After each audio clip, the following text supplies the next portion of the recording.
Velkommen til Adjunkt Pædagogikum modul 3 på Arts.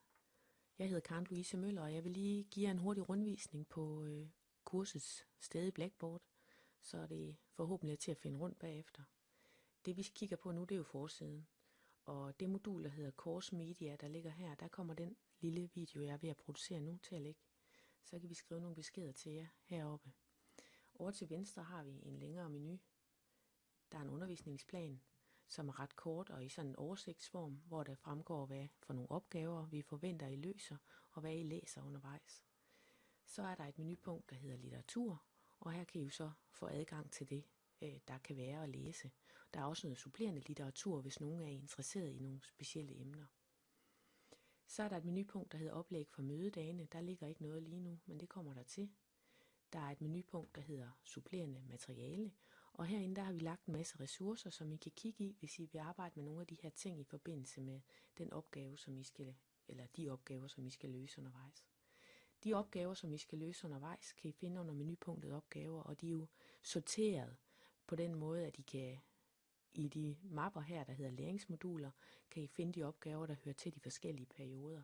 Som I kan se, så skal vi også arbejde med opgaver på samværsdagene, den 9. og den 30. april. Vi har så også et menupunkt, der hedder spørgsmål og diskussioner, og der har vi oprettet en række forskellige forarer, så I har mulighed for at stille spørgsmål til os eller til hinanden, fordi alle er selvfølgelig velkommen til at svare herinde også. Så har vi et menupunkt, der hedder blogs, og det har vi, fordi nogle af de opgaver, som vi skal løse undervejs, der får vi brug for at skrive blogindlæg og kommentarer. Så er der et menupunkt, der hedder Wiki, og det menupunkt, det knytter sig til en frivillig opgave 11, som man kan vælge at arbejde med, hvis man gerne vil overveje, at man kunne bruge Wiki i sin egen undervisning.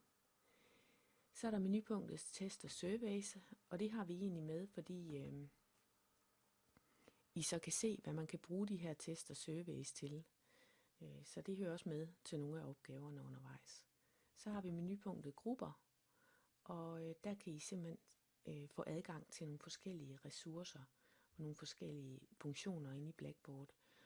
Det får man automatisk lige så snart man er del af en gruppe, så derfor har vi faktisk oprettet denne her gruppe til jer, som I alle sammen er deltagere på. I kan se her, at der er noget filudveksling, der er en gruppeblog og diverse mere.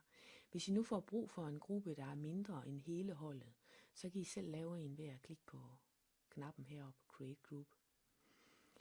Så er der også et menupunkt, der hedder Mail, hvis I vil sende mails ud af Blackboard. Der er en kalender, og så er der en hjælpefunktion